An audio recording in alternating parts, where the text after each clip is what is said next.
My mom passed away. Oh, I see. I'm currently overseas. That's what my husband, who's been away for work, blurted out over the phone upon hearing the news of my mother's sudden passing. Not only was he not planning to return home, but he was also embarking on an overseas trip. I was stunned, but what unfolded 3 days later was even more surreal. His own parents passed away, and I couldn't reach him. The grim reality of being unable to attend his parents' funeral due to his decisions would soon haunt him. I'm Nancy, a 54-year-old homemaker. Our son, 20, recently moved out, leaving just Thomas and me at home. Our relationship started through a matchmaking effort by my late father and his longtime friend.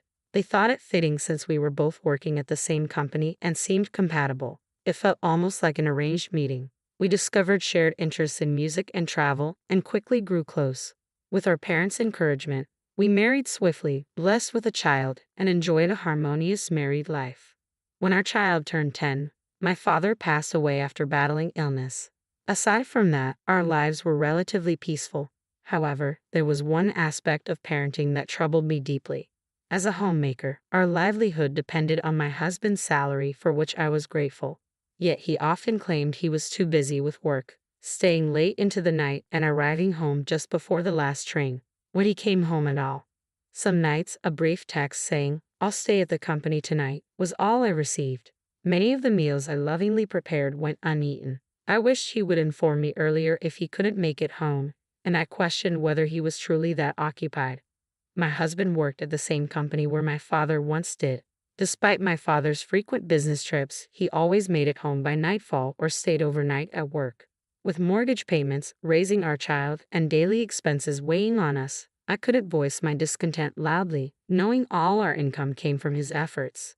But his work shouldn't have exempted him from household responsibilities or caring for our child. My frustration grew as he consistently prioritized time with friends on his days off.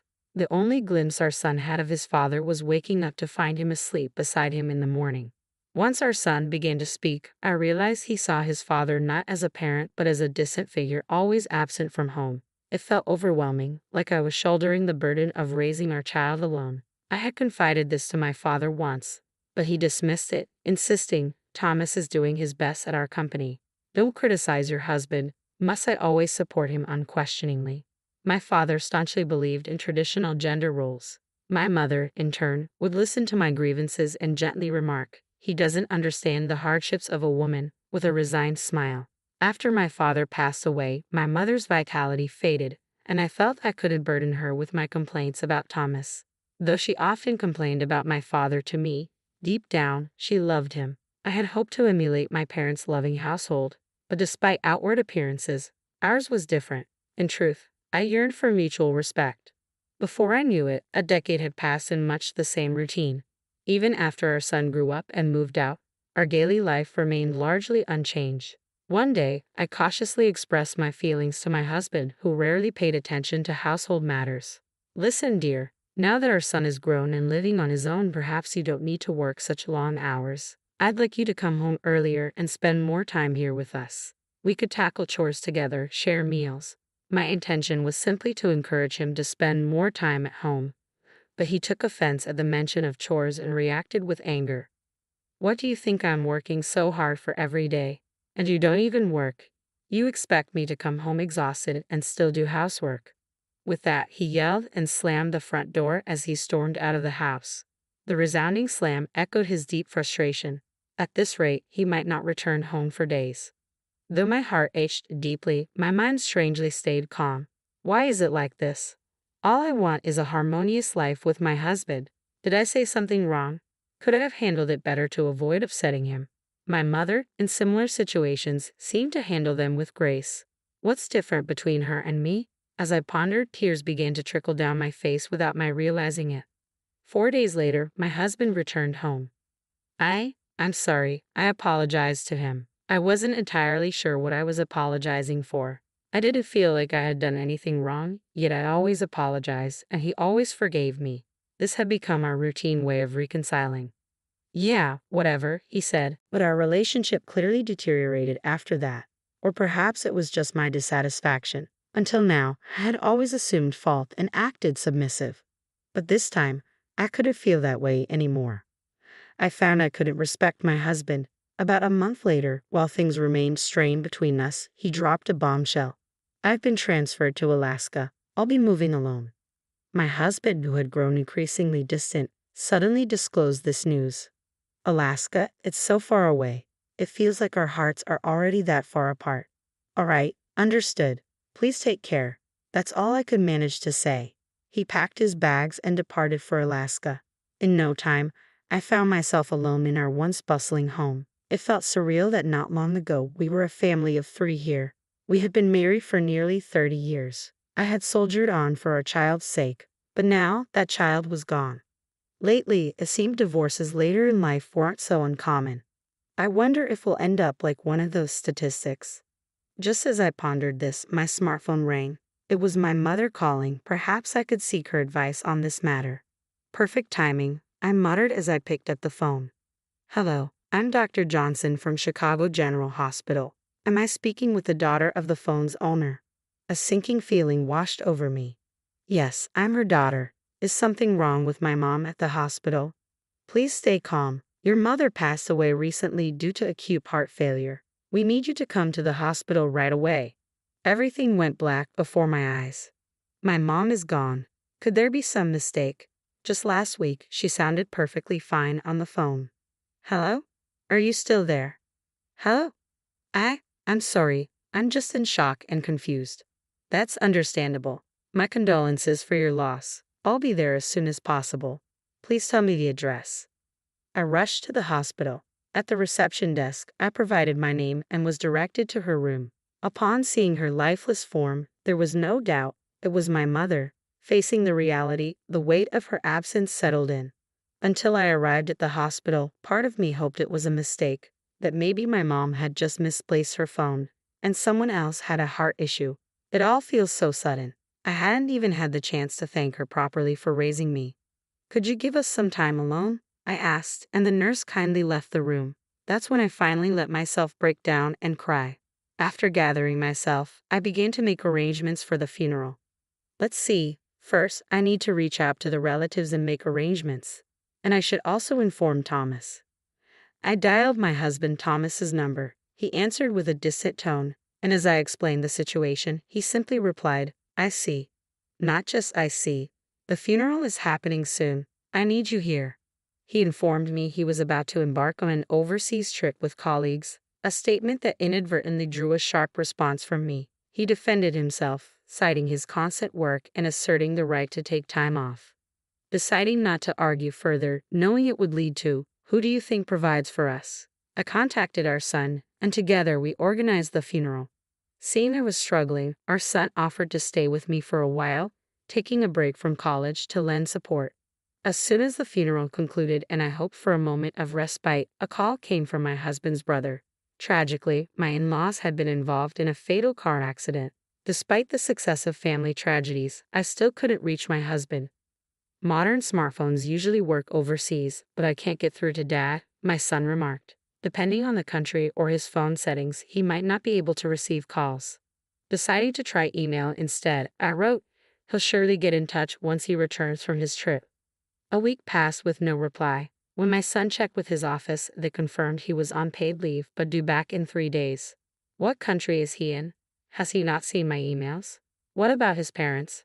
Suspicious that my husband might be with his mistress, I hired a private investigator. Within 3 days, I got the answer. He was indeed having an affair. My husband took a woman he met on his trip to Japan sightseeing. I received several photos of them happily exploring the city together. It seems he's having quite a good time.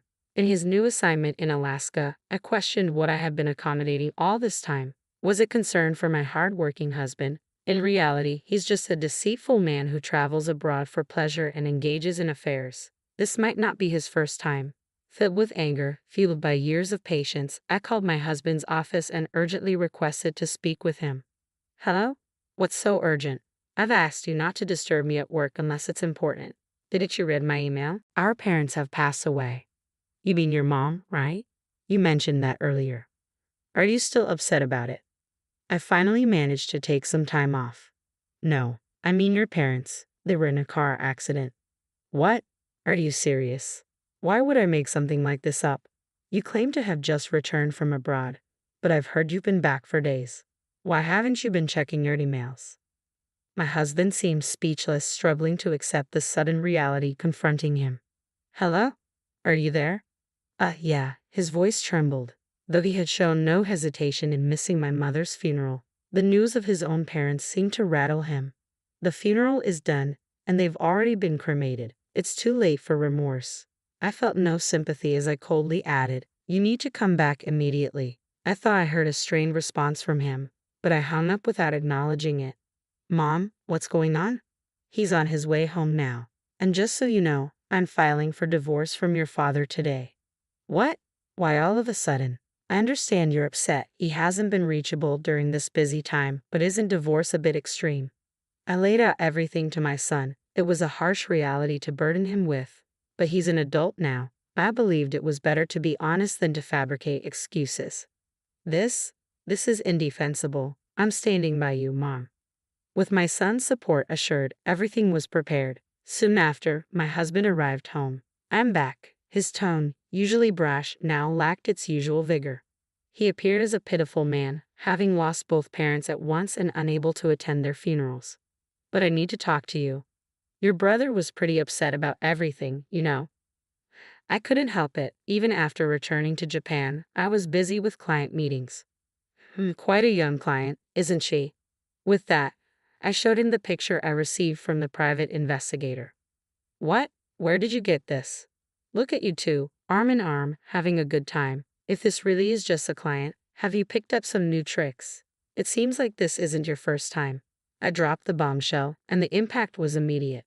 "So I've been caught," my husband admitted without hesitation. He must have realized there was no point in trying to deny it. I pressed on. "You didn't even try to see your parents in their final moments, let alone mine." "Shut up. You have no idea how stressful my job is. I work tirelessly to support this family. And yes, even you, who does nothing, aren't blameless." My husband showed no remorse, only defensiveness. You're despicable. I'm ashamed to call you my father. Let's end this. Let's get a divorce. I'll file for alimony later. Your personal belongings will be sent from this house via FedEx. I'll be relieved to be rid of a parasite like you. You'll get the standard alimony, but don't expect any more than that. I had thought I was doing everything for my husband, but had he really seen me as a burden all this time? What had I been enduring all these years? Considering the money he spent on his numerous affairs, I decided to claim $45,000 in alimony. Whether he could afford it or not, he paid it in one lump sum. Previously, I used to keep track of our finances, so I had a rough idea of his financial situation.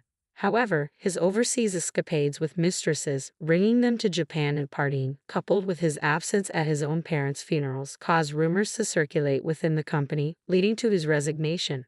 He had held a respectable position at the company, which he likely believed he had earned on merit. In reality, his entry into the company had been facilitated through his parents' connections. Now, lacking any special skills, my husband struggled to secure even part-time work after failing to find another full-time job.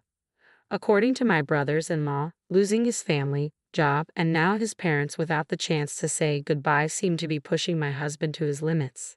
He can't sleep without taking sleeping pills and is reportedly seeing a psychiatrist. I felt no sympathy whatsoever. My son, who had promised to stay with me during this turbulent divorce, returned home concerned about my physical and mental exhaustion. I think I'll live modestly with my son. Looking ahead, I probably should have saved the alimony, but I needed a change of scenery. So I've decided to take my first overseas trip with my son. After that, I plan to start working part-time. The thought of trying something new fills me with excitement. It feels